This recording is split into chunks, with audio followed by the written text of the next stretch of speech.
What's a moment you realized you were in over your head? I thought I was just helping a neighbor watch her kids for a few hours. Cassie lived 2 doors down and seemed sweet enough, always waving when she saw me, asking about my garden. When she knocked on my door that Tuesday morning, tears streaming down her face, I didn't hesitate. "Please," she sobbed. "I need someone to watch Brayden and Zoe for just a couple hours. My ex is threatening to take them and I have to meet with my lawyer." She looked like hell. Dark circles under her eyes, hands shaking as she wiped her nose. Her usually perfect hair was pulled back in a messy ponytail, and I noticed a fresh bruise on her collarbone that her shirt couldn't quite hide. There was dried blood under her fingernails, like she'd been clawing at something. "Of course," I said, stepping aside to let her in. "Are you okay? Do you need me to drive you somewhere? Or maybe we should call the police." No, I have a car. Just, please watch them. They're good kids. Brayden knows the rules, and Zoe will probably nap most of the time." Her voice cracked on the last words, and she kept glancing over her shoulder toward the street. Her kids were angels. Brayden, age 6, quietly colored at my kitchen table while 4-year-old Zoe napped on my couch. Easy money, I thought. Cassie had pressed $200 into my hand, way more than necessary for a few hours of babysitting, but she insisted. "This covers everything," she'd said,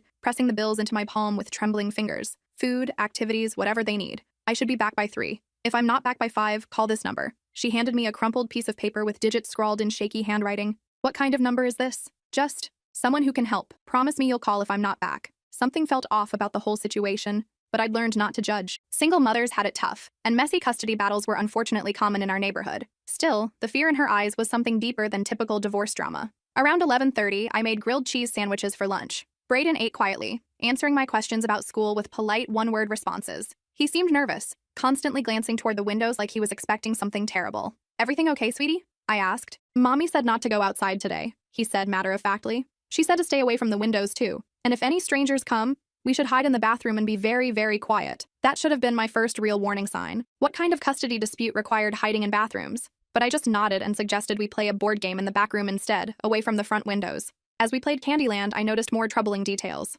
Brayden had a small scar on his wrist that looked like a cigarette burn. When I asked about it, he just shrugged and said, "Uncle Damien was angry that day." Zoe, even in sleep, flinched at sudden noises. These weren't just children of divorce. They were children who'd seen violence. Around noon, a black sedan pulled into my driveway. Through the window, I watched 2 men in expensive suits get out. Something about their movements felt wrong, too deliberate, too coordinated. They weren't walking like lawyers or social workers. They moved like predators scanning for weakness, checking sight lines, noting escape routes. The doorbell rang. "We're looking for Cassie Martinez," the taller man said when I opened the door. His smile never reached his eyes, and I noticed he kept his right hand inside his jacket. "Her children are supposed to come with us." "I'm sorry, but I can't help you," I replied, starting to close the door. His foot shot out, blocking it. The polite mask slipped completely, revealing something cold and calculating underneath. "Ma'am, we have custody papers. The children need to come with us now. Then you can come back when their mother is here," I said firmly, pushing harder against the door. That's when I noticed the bulge under his jacket. That's when Brayden appeared beside me, his face white with terror. "Those aren't the good guys," he whispered, his small hand clutching my shirt with desperate strength. My blood ran cold. These weren't lawyers or court officials.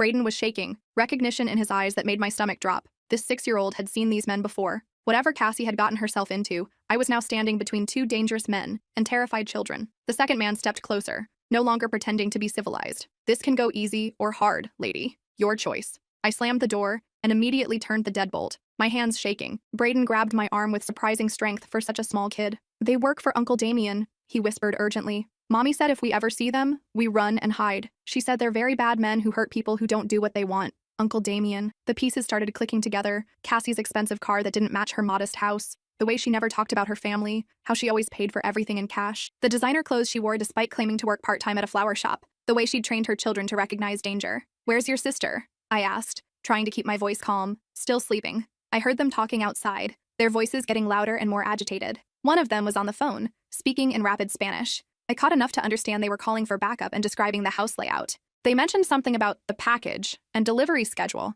My house suddenly felt like a trap. 2-story colonial with windows on all sides. Nowhere to hide. No back exit except through the kitchen door they could easily see from the front yard. I grabbed my phone and dialed 911. "911, what's your emergency?" "There are men trying to break into my house and take children that aren't theirs," I said, keeping my voice low while pulling Brayden away from the front windows. "Are these men armed?" "I think so. They're not police or social workers. The little boy says they work for someone dangerous. His mother left him here and these men are trying to take him." "Are you in immediate danger?" "Yes. They're surrounding the house. Officers are on their way. Can you get to a secure location in your home?" "I'm trying." "Stay on the line with me. How many children are with you?" "2, ages 4 and 6. Through the kitchen window, I saw the second man circling around back. They were going to surround us. Professional, coordinated. These weren't random thugs. They knew what they were doing. The way they moved suggested military or law enforcement training. Brayden, I need you to wake up Zoe very quietly and bring her to the bathroom upstairs. Can you do that? He nodded solemnly, understanding the gravity better than any 6-year-old should. As he gently shook his sister awake, I watched him whisper something in her ear. She didn't cry or ask questions,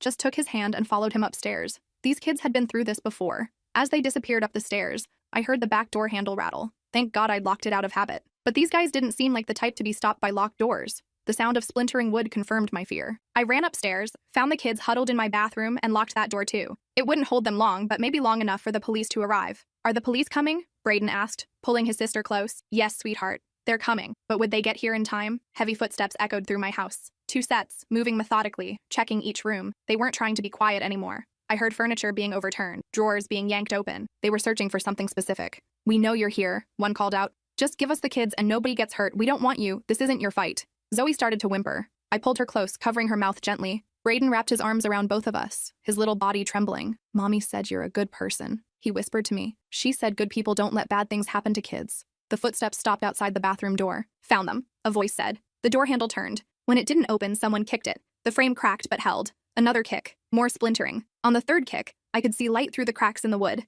I looked around desperately. The bathroom window was too small for me, but maybe... Brayden, can you climb out that window? He looked at the narrow opening and nodded. What about Zoe? You'll help her down. Take her and run to Mrs. Patterson's house next door. Tell her to call the police again and say it's an emergency at my address. What about you? I'll be right behind you. It was a lie, but he was 6. He needed to believe it. I boosted him up to the window. He squeezed through with effort, then I lifted Zoe up to him. She was crying now, but quietly. Just as her feet disappeared through the opening, the bathroom door exploded inward. The taller man stood in the doorway, gun drawn. Up close, I could see the scar running from his left ear to his jaw. His eyes were cold, empty. This was someone who'd done terrible things and felt nothing about it. Where are they? I pointed to the window. Gone. He cursed in Spanish and spoke into a radio I hadn't noticed before. Subjects have fled the building. Check the perimeter. They're heading to the neighboring house. You just made this a lot harder on yourself, he said, advancing toward me. Boss doesn't like complications, doesn't like witnesses. That's when I heard the sirens in the distance. His expression changed. The confident predator became a cornered animal. He grabbed my arm and yanked me toward the stairs, his grip tight enough to bruise. You're coming with us.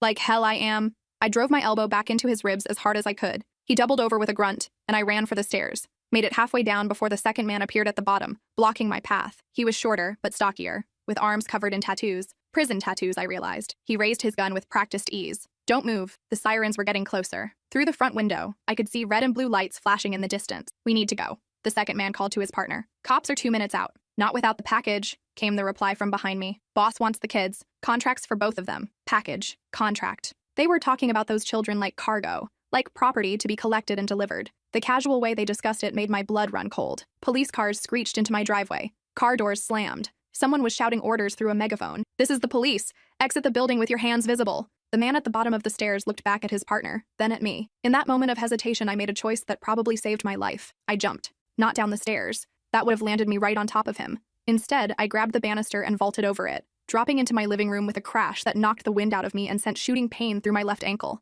But I was alive, and I was between the gunman and the front door when it burst open. Police, drop your weapons. What happened next was chaos. Shouting, running, the crash of someone going through my kitchen window as they tried to escape out back. Gunshots. 2 quick pops that made my ears ring and left me temporarily deaf. When the dust settled, both men were in custody. The one with the scar was bleeding from a shoulder wound, cursing in Spanish as the EMTs worked on him. The stocky one had surrendered immediately when he found himself surrounded in my backyard. I was sitting on my porch, wrapped in a blanket, watching EMTs check over Brayden and Zoe in Mrs. Patterson's yard. They seemed okay physically, but Brayden kept looking back at my house with haunted eyes. Detective Walsh sat down beside me. She was younger than I'd expected, maybe early 30s, with short auburn hair and eyes that had seen too much. Hell of a thing you did today, she said. Those kids are lucky you were there. I still don't understand what this was about. Cassie said something about custody issues with her ex. She flipped through her notepad. Cassie Martinez, real name Carolina Vega, was supposed to testify against her brother-in-law's drug operation next week. Those men were sent to take the children as leverage to keep her quiet. Her own family? Sometimes family is the most dangerous thing of all.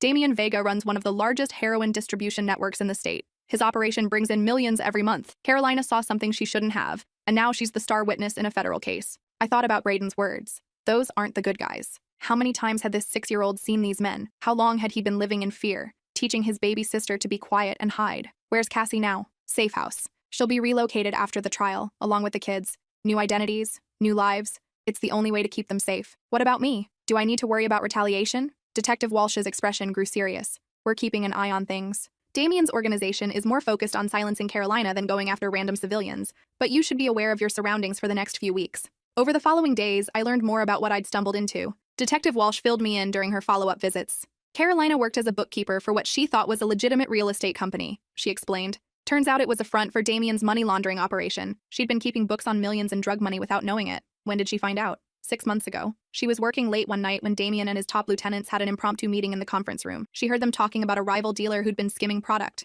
Damien was describing what they'd done to him and his family in detail. What did she do? Smart woman. She stayed quiet, finished her work, and went home like nothing happened. But the next day, she started copying files. Bank records, transaction logs, coded communications. She was building a case. How did they find out? One of Damien's men noticed unusual computer activity. By the time they figured out it was Carolina, she'd already contacted the FBI. The scope of the operation was staggering. Damien Vega's network stretched across 3 states, with connections to cartels in Mexico and distributors in major cities. They moved millions of dollars worth of heroin monthly, using a network of legitimate businesses as fronts. Carolina's testimony is the key to everything, Detective Walsh said. She has the financial records that prove the money laundering. Without her, we have a lot of suspicious activity, but no smoking gun. That evening, after the police had finished processing my house as a crime scene, after the broken doors had been temporarily secured with plywood, after I'd given my statement for the 3rd time, Cassie finally called. "I'm so sorry," she sobbed into the phone. "I never thought they'd find us so fast. I never meant to put you in danger. Are you okay? Are the kids okay?" "They're fine. Scared, but fine. The FBI has us in a hotel right now. The prosecutor says my testimony should put Damien away for life. After that, we get new identities. New life. How long have you been running?" 6 months. Ever since I walked in on a meeting I shouldn't have seen. Damien was showing photos of people who'd crossed him, what he'd done to them. When he saw me, he just smiled and said, "Family meeting, Carolina. Have a seat."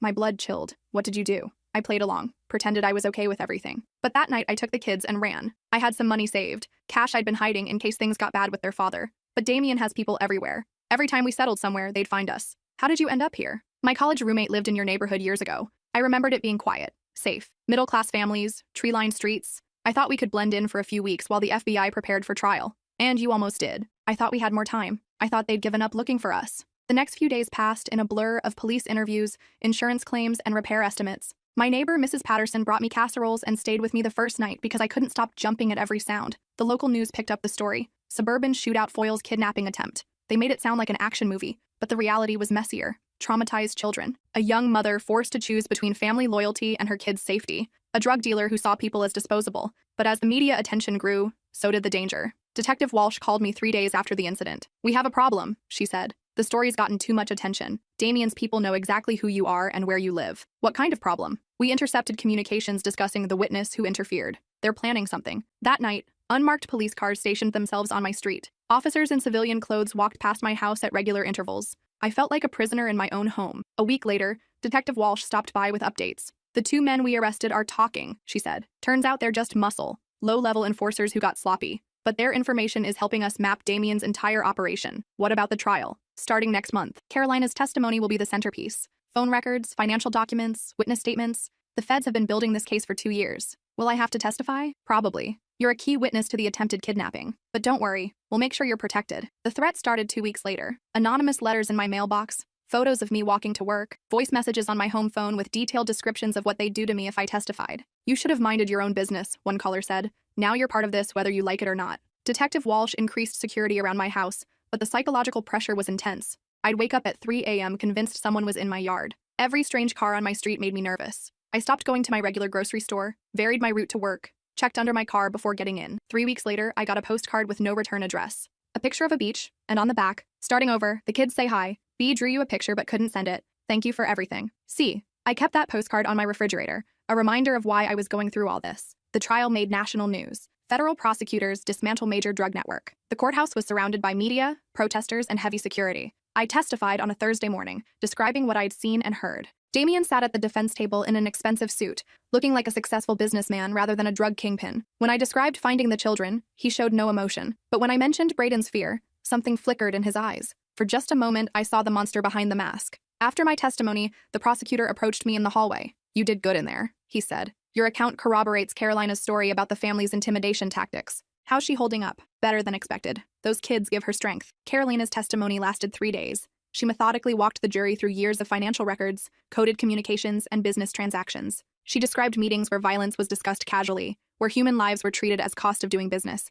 The defense tried to paint her as a disgruntled employee seeking revenge, but the evidence was overwhelming. Bank records showed millions in suspicious transactions. Wiretaps captured Damien discussing drug shipments and territorial disputes. Physical evidence linked his organization to multiple murders. On the final day of testimony, Carolina looked directly at Damien and said, "I lived in your house for 5 years. I watched you destroy families, corrupt communities, and treat children like property. I'm done being afraid of you." The jury deliberated for 6 hours. Guilty on all counts. Damien Vega got life without parole. His organization was dismantled. Dozens of arrests. Millions in drugs and weapons seized. I watched the coverage from my newly secured living room, thinking about how it all started with a neighbor asking for help with babysitting, how a simple favor had led to federal testimony and a drug dealer's life sentence. But my involvement in the case didn't end with the trial. 6 months later, Detective Walsh called with disturbing news. "We've arrested 3 more members of Damien's organization," she said. "They were planning retaliation against witnesses." "Against me? You were on the list, along with Carolina and 2 other witnesses. They had your address, your work schedule, photos of your house." My blood ran cold. When, last night, we'd been watching them for weeks.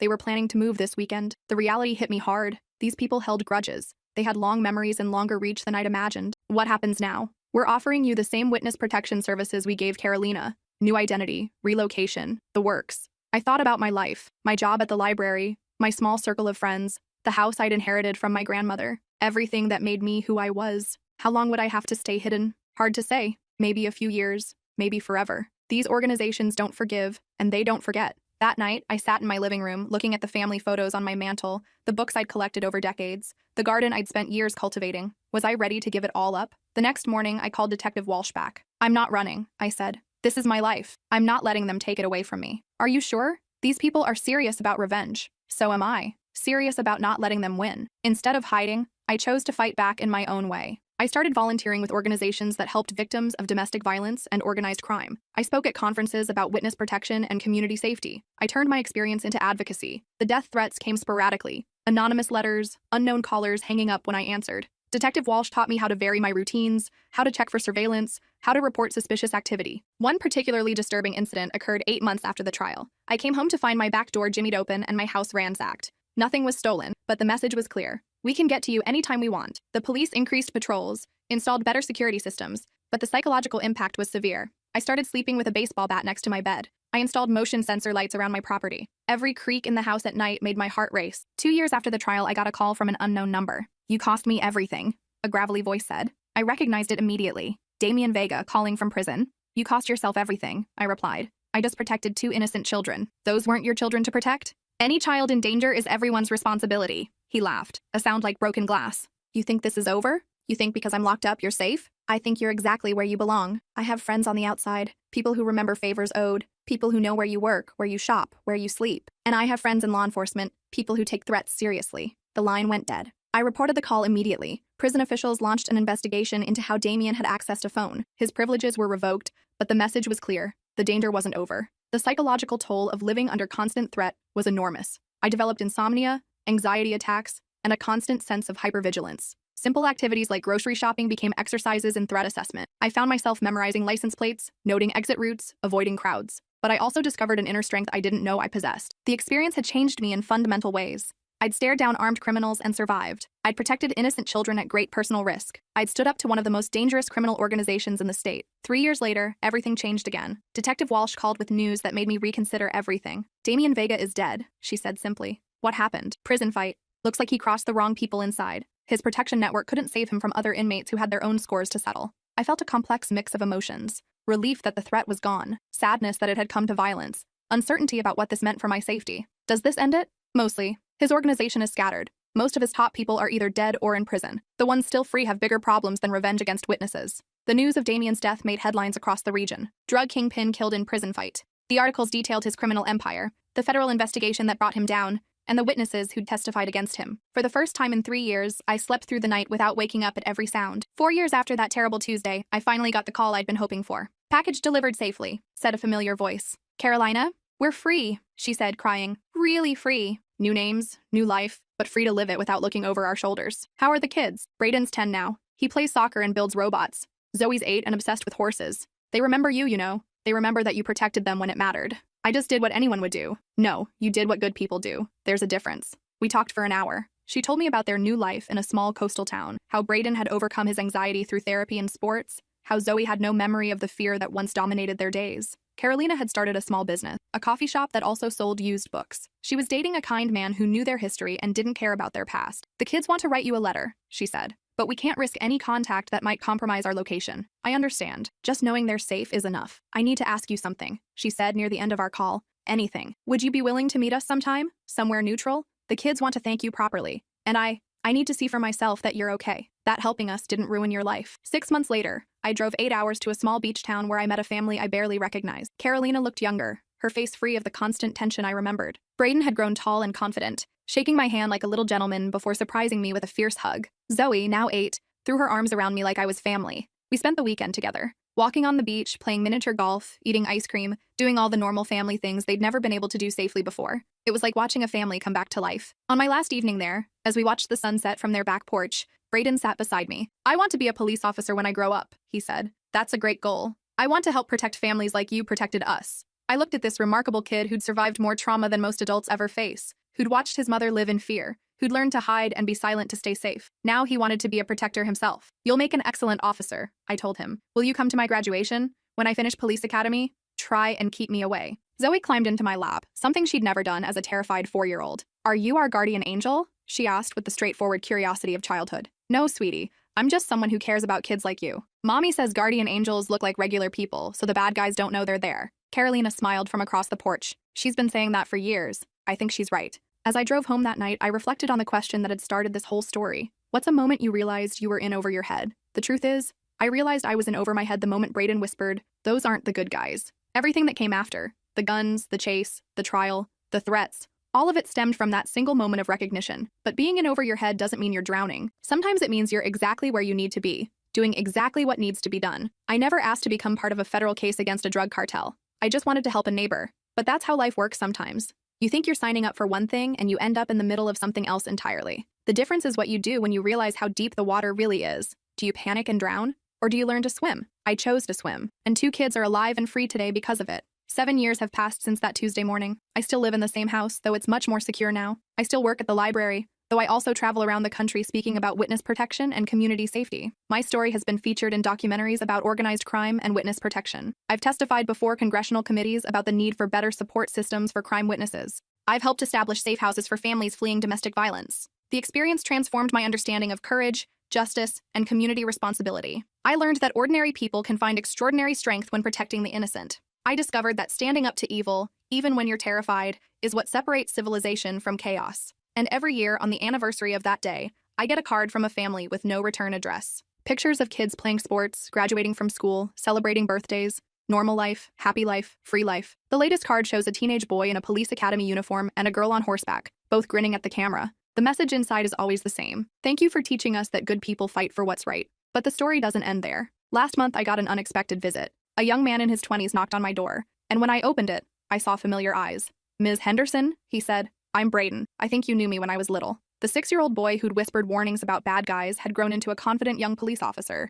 He was home on leave, having just graduated from the academy. "I kept my promise," he said, showing me his badge. "I wanted to thank you in person." We spent the afternoon talking about his training, his career goals, his family. Carolina had remarried, a good man who treated her children as his own. Zoe was starting college in the fall, studying veterinary medicine. They'd built the life they'd dreamed of during those terrifying months in hiding. "Do you ever regret it?" Braden asked as he prepared to leave. "Getting involved that day? Everything you went through because of us?" I thought about the threats, the sleepless nights, the years of looking over my shoulder, the way my life had been turned upside down by choosing to protect 2 children I barely knew. "Never," I said. "Not for a single moment." "Why?" "Because some things are worth the risk, some people are worth protecting, and some moments define who you really are." He hugged me goodbye. A strong, confident young man who would spend his career protecting others the way I'd once protected him. After he left, I sat on my porch thinking about ripples, how one moment of choosing courage over comfort had created waves that would last for generations. Braden would protect families. Some of those families would be inspired to help others. The circle would continue expanding, touching lives I'd never know about. Sometimes being in over your head is exactly where you need to be.